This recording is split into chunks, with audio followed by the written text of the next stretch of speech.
Hey, what's up, everybody? What's up, world? If you like the content you are enjoying right now, Yes, sir. please hit that like button. Smash It's below. that like button. Also, don't forget to subscribe to this channel. Hit that notification bell. Absolutely. So that you're up on when we send out new content. Yep. And we appreciate everybody that's been watching our shit so far. Thank you. Keep watching, and here's the rest of the video. From that one. All right, This is the next one. You ready? I'm ready. This is just some funny shit to me. Now, if y'all niggas don't already know, if I haven't laid it out to you guys already, I am a huge fan of the 85 South podcast. Who is and it? that's fucking hilarious. And that's because those brothers, I feel, got something real. Yeah. You know what I'm saying? Yeah. I feel like Karlous, Chico, Clayton, DC. Uh-huh. And I'll say Nav is a part of the show. Yeah, Nav be Yeah. on there a lot. Yeah.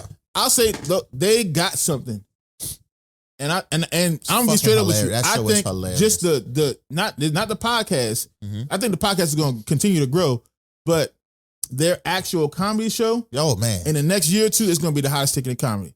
Straight up, Yeah. they're gonna be selling out stadiums like Kevin Hart does. Oh yeah. Oh in yeah. the next year or so, Yeah. those brothers are gonna have 25,000 seaters, 30,000 seaters, selling out stadiums. Yeah. Because they got something special, Yeah.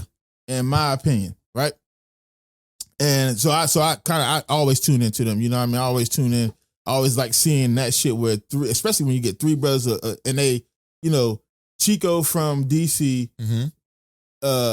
Karlous and DC from Atlanta, but Karlous is actually from Mississippi. Yeah. But he you know what I'm saying, he on en route to Atlanta. Gotcha. And just to see those, and DC younger, DC not even 30 yet. Yeah. Yeah. He the youngest out of all of them. So when you got and he two got and older he went from the beginnings of TikTok and Instagram famous. Facebook. Yeah, Facebook. Yeah, kind of. Instagram. And he grew his empire into what he currently has. Yeah. Did Wildin' Out, man. I mean, the young brother They all did wild yeah, now. the young brother making major moves. Let me say something about DC real quick before I get back into my point. Yeah. DC is the next triple threat. Yeah. You know, Will Smith, Yep. Jamie Foxx, Yeah. Yeah. Donald Glover, Yeah. to a lesser point, Eddie Murphy, because even though he had a hit single, Mm-hmm. he really didn't have like he's not. He didn't have a whole music But he is career. he can play Yeah. instruments. He's like a musician. He can sing and shit like that. But just that his obviously out of the three, his music career is the lesser one, obviously. Mm-hmm. But he does comedy. Yep. He can act. You know what I'm Yep. saying? So that's another triple threat. Did I say Donald Glover already? I said Donald Glover. And Eddie Murphy's dropping a reggae album next year, by Right. the way. But DC is That's comedy in itself. DC, that's funny. That is funny. Fucking Eddie Murphy doing a reggae album, that's fucking retarded. But DC is the next triple threat. I can see that. Mark my words. You Yeah. can stamp it right now. Time stamp it. Doom. December 19th, 2021 Yeah. at fucking 10:50 in the morning. DC Young Fly is the next triple threat. But I said it to say those because again, and he's the youngest. Yeah. So it's an age gap Yeah. between them. You know what I'm saying? But they all make it work because none of them niggas want to outshine the next motherfucker. Which is what I was saying earlier.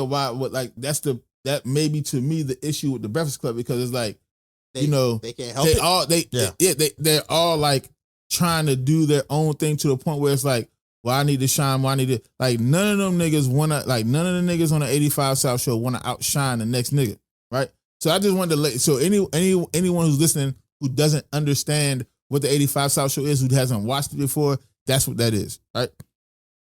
They've been having some big ass guests on his of recent. Yeah. Niggas talked to Chains, 2 Yeah, Chains. I know. Niggas was talking to they had Tip on there, they had T.I. on that motherfucker. They have a lot of big people on here. Yeah, they and do. so the episode that just dropped Friday had Ross on there, had Rick Huh? Ross on there. And they talking about business, talking about Roast the boss, how do you handle being a boss? How do you handle you know what I'm saying, people coming to you with ideas, you know what I'm saying? Because you know when you like get in that networking. position, Yeah, people come at you, they throw Yeah, all your kind whole- of startups and shit in it's your lap. crazy. You I know look, what my I'm saying? nigga, I got this fan, right? But the fan don't blow on you. The fan take air from you, right? It's a reverse fan. How the fuck is that supposed to help me, my nigga? Oh, hold on, wait, hold on. The reverse fan is to set up this respirator I got. Because if you breathe less, you sweat less. And if I breathe less, I'm dead. I don't sweat at all. What kind of fucking idea are you talking about? Listen. So they talk about all kind of crazy shit like that. Yeah. And it was going on for about 40 minutes or so. Okay. And so Ross, you know what I'm saying? They laughing about some shit.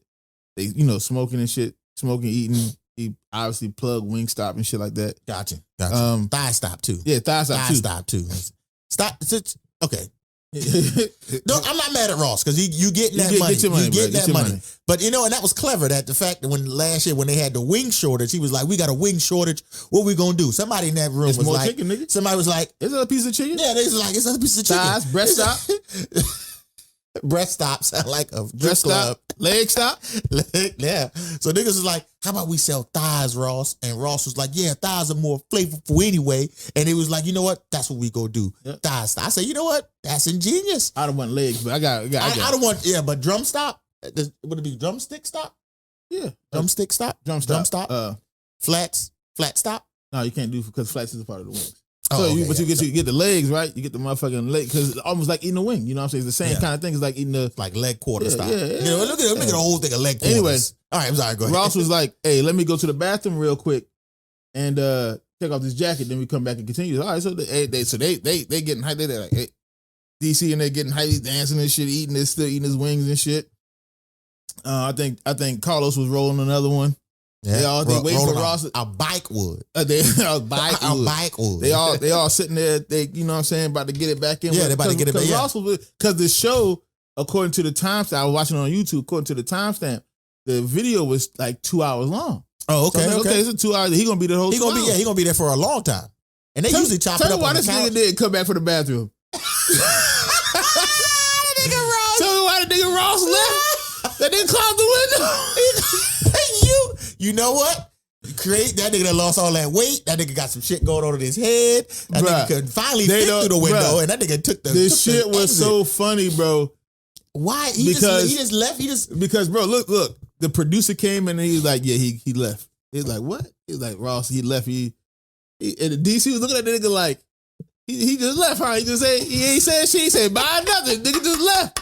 I was like, that's fucking, because you were just talking about professionalism like 10 minutes ago. Wow. And it was like, bro, how the fuck you just walk out like that? Like, nigga, we recording a live show. Like, it's not a live show because this was recorded a couple of months ago. Actually, recorded like in October because he was talking about, and how I knew it was an older recording was because Ross was talking about Fat Trail being released from prison. Oh, okay, yeah. And I was like, well, hold on. I just heard Fat Trail got locked back up. Yeah, he did. Yeah. So I know this shit ain't recent, and he got released in prison from prison in October. So I was like, cause I followed that shit on Twitter, and I was like, oh, okay, this is obviously they got videos in the chamber. Yeah. You know what I'm saying? Yeah, of course, they load it up, baby. Yeah. And and so I was like, this ain't we're not, the video didn't happen in December. You know what I'm saying? Because I think they're touring right now, so it's hard for them to. Yeah. You know what I'm saying? But yeah, I was like, damn, you was just talking about professionalism and how you do shit the right way and you gotta making sure you just left them. You ain't say, hey look, y'all boys, something came up. Did we figure out the reason why he left? I don't know. Nobody knows. I didn't figure out. Maybe I gotta look back on Twitter because I follow 85.7. I follow Karlous and Chico and DC on, and I need to. Maybe they said something on Twitter. I'm not sure, but bro, like the nigga just left.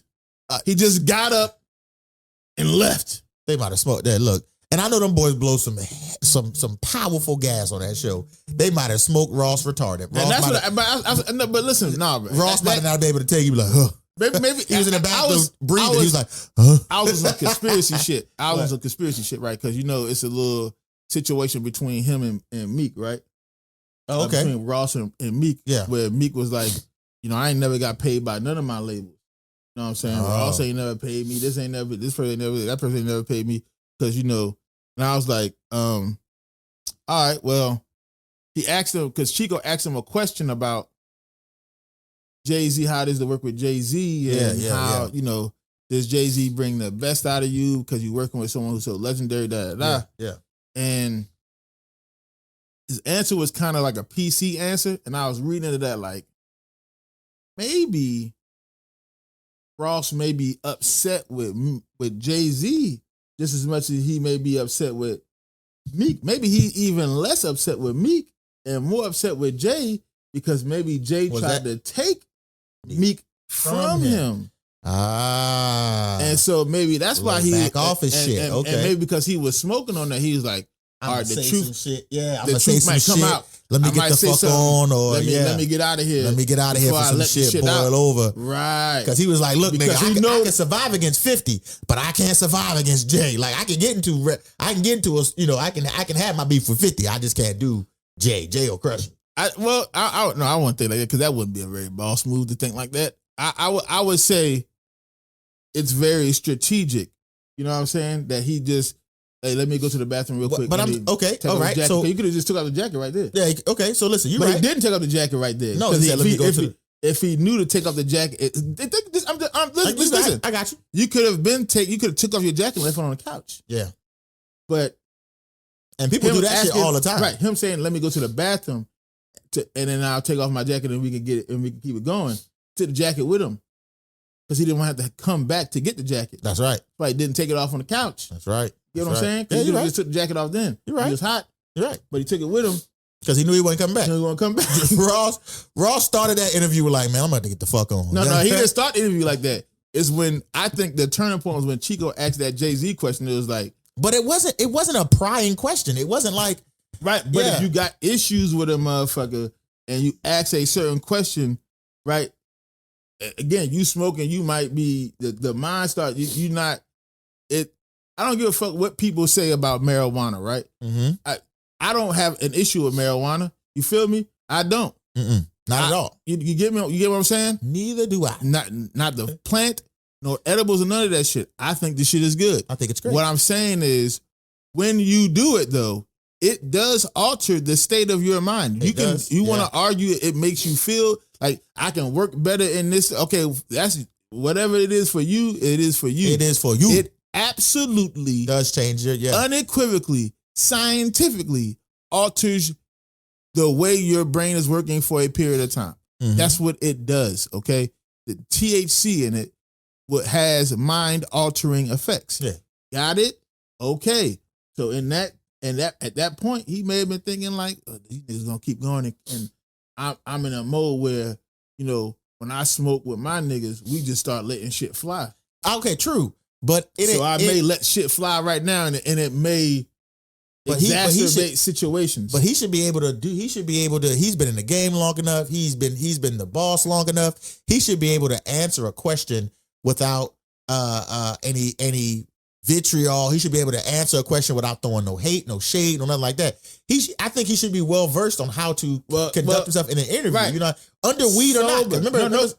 Wait. Listen, I'm getting ready to challenge that theory because remember back in the G, that's all they was doing was cups of lean and all kind of shit and perkies. That's why he was having those seizures and those fainting spells because he was so lit. Nigga, you're having a seizure. How are you coherent having a seizure? I'm not saying he did that during an interview. I'm just saying. I'm pretty sure there's been a time in the past that go look at any Ross interview from the past, and if you think he under the influence, listen to those interviews and tell me, was that he might say answer was like you got to look at the interview up to the point where he left to understand what I'm saying. Okay, because I haven't seen the interview. Because Karlous asked him a question. That boy smoking that gas. That's like that truth bomb. That's that gas, nigga. Karlous asked him he said, how do you navigate you know what I'm saying, those situations where motherfuckers may ask you those questions or come up to you or something like that. And he's just like, just gotta do boss move. And he's like, no, it's Chico. And he's like, yeah, but how do you like what's your method? What's your method of navigating it? Yeah. He's just like, the way I figure it out is by you making a certain situation better, then the situation always gonna present itself as a better situation. I was like, this nigga not answering questions. That nigga ain't. And so that's what I'm saying. Like they had Ross high off his ass. He was trying. I think it was his own weed though. That's the problem. I don't think it was shit from the 85. So I think he brought his own shit. Was he smoking by himself? Yeah, he was smoking his own. He's smoking Jeffries. Yeah. That's a goddamn Jeffrey. But listen though, it was like he wasn't. At first, he was answering them like, okay, that's an answer, and then it was like the higher he got, then the it was like more he grew back. Then it was like now it's just like I'm just bossing, and it was like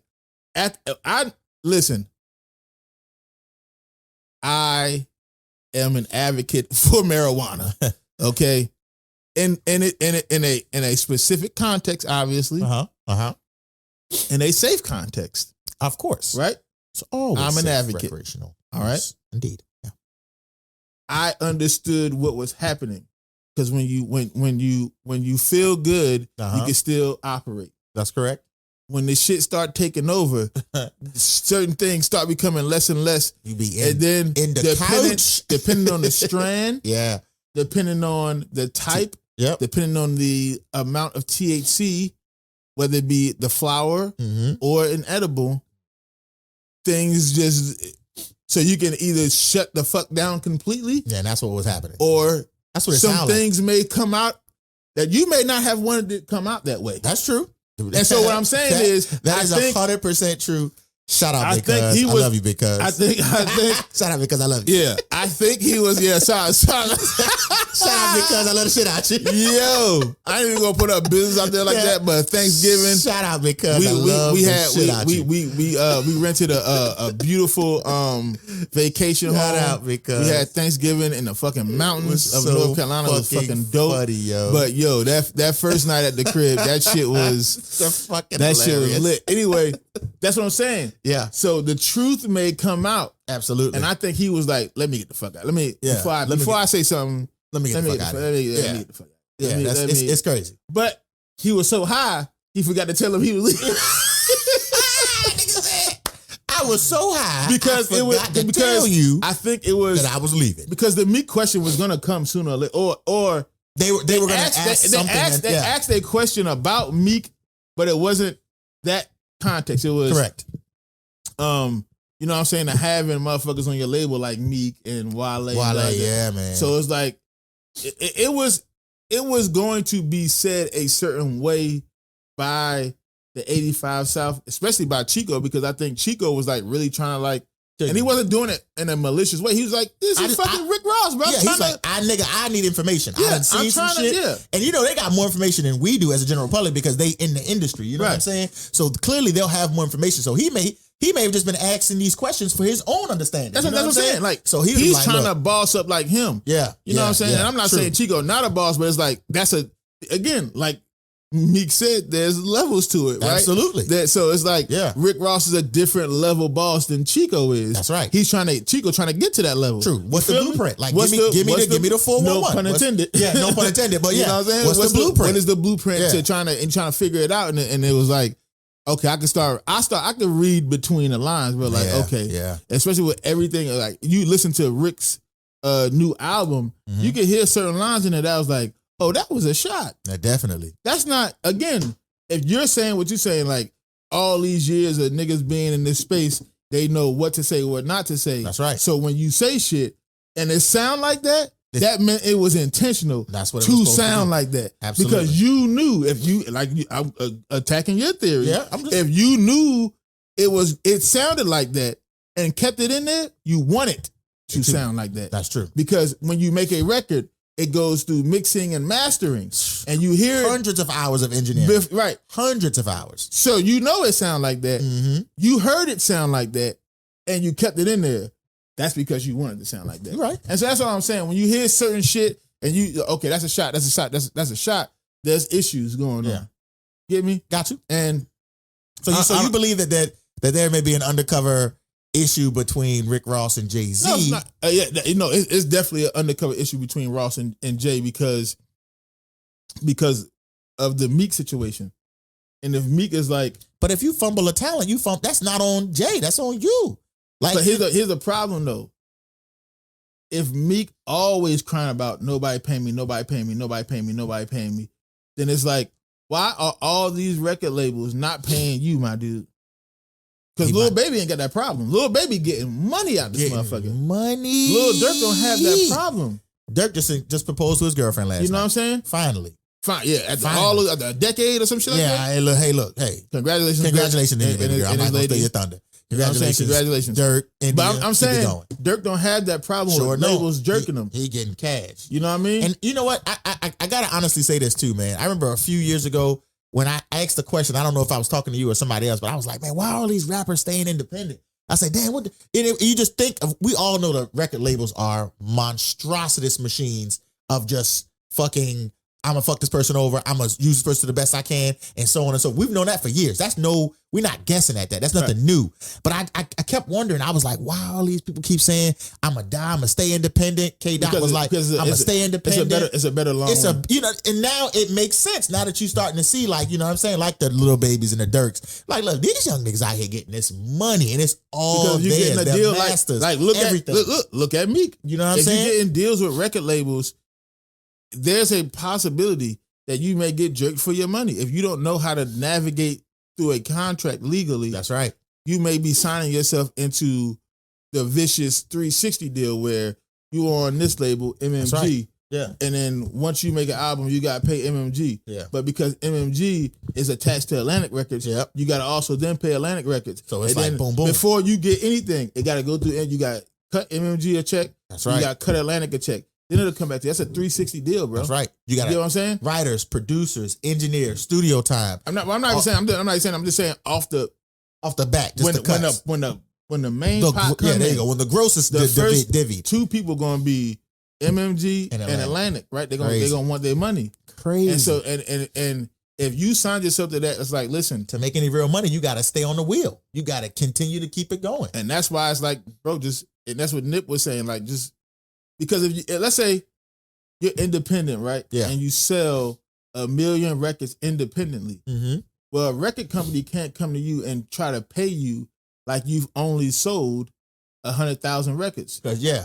They have to come to you like you sold 1 million records. Platinum artist. Because you are. Because you are. That's right. Because you have a spreadsheet. You have a visible record of sales that says this, independently, I sold 1 million records my last one. I want platinum independent on my last album. Yeah. So if I had the machine behind me, imagine what I could do. So you're gonna have to compensate me exactly on that premise. That's why knowing it's your more worth. important. Absolutely. Because eventually, if you wanted that widespread appeal, you may have to get with a label, right? Yeah. You know what I'm saying? Yeah. You want that global international appeal.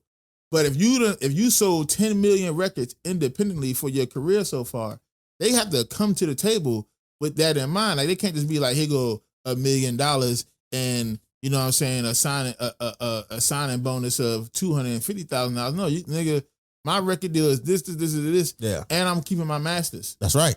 And my signing bonus is not $250,000. It's $2.5 million. Important. That's my bonus. That's my sign. Important is to keep your masters and shit. Absolutely. That's why Prince did what he did to get his masters. Mm-hmm. He went through years. Prince in the 90s sold less than what he was capable of selling. Of course. Because of the situation he was going with, he was in with the record company. Mm-hmm. He could have sold a lot more. It's fucking Prince. Could have sold a lot more records back then. Absolutely. You know what I'm saying? But because he was like, listen, no,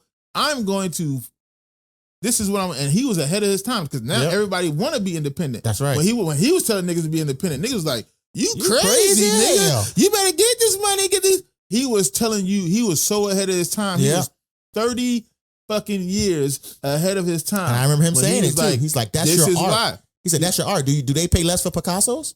Do you think, he's like, do they swindle everybody else out of their money? And he was like, in an interview he did, he was like, for real, I wasn't even trying to get out of the deal. Yeah. He was like, listen, I'm just trying to restructure it. Yeah, let's listen. I play all the instruments. Uh-huh. I wrote all the songs. Yep. I sung all the songs. Yep. You know what I'm saying? I cued the bands. Listen, I'm not even recording in your studio. I built a studio at my house. At my own shit. I'm recording on my own equipment. Yeah. So the deal is kind of fucked up right now. So can we restructure it? That's right. You know what I'm saying? I'm putting out great records. You must be the most beautiful girl in the world. Like, bro, like, you don't make shit like that. Magic. Okay. Right? He made that shit at his crib. Mm-hmm. You know what I'm saying? Yeah. So it's like, yes, just restructure the deal to be like, okay, if if it's a 70-30 deal right now, yeah, let's give him 55. Let's give him 45. Yeah. So it could be 55-45. That's right. Or something like that. Or 50-50. But they was like, but hell when no. you see, when you greedy, when you had that money, so it's like he had to fight his way out of it. And he fought his way out of it. And he did. He said, I'm going to sacrifice the money I make, the potential sales I could have, so I can make, because that's what hurts them. That's right. It hurts their pockets. I'm good. It's going to fuck them up financially. Yep. Meek don't want to look at it. That's why he went on crying. They nobody paid me that, and that's the difference. It's like you crying about this shit, but you can't. It's anyway. I'm not gonna keep getting into that because that's not what this was about. It's about the 85 South show. I'm telling you right now for sure. There's something between. Between Jay and Ross. It's for sure something between Ross and Meek. For sure. And I think once those questions started being asked, Ross was kind of like, before he got to a point where he couldn't answer questions anymore, he was like, I see where this is going. Just got the fuck and on. he's like, and he was trying to find his way out logistically. And the only thing he could say was, I gotta go to the bathroom. The only thing he's like, I gotta go to the bathroom. Oh, Ross did. I gotta go to the bathroom. He found his way out all right. That nigga was like, that nigga turned into Snagglepuss. Yeah, that nigga exit, stage right even. That nigga got out. And so it was like little things you could see. You like, all right, I get hilarious. It. So that's what that was. So yeah.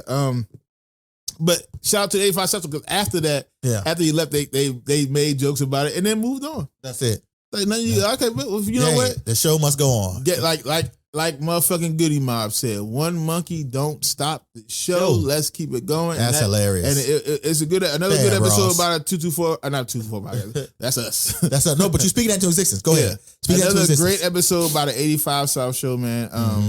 Shout out to Chico. Shout out to Karlous. Shout out to DC. Shout out to Clayton. Clayton, if you didn't know, is on Hawkeye. He's the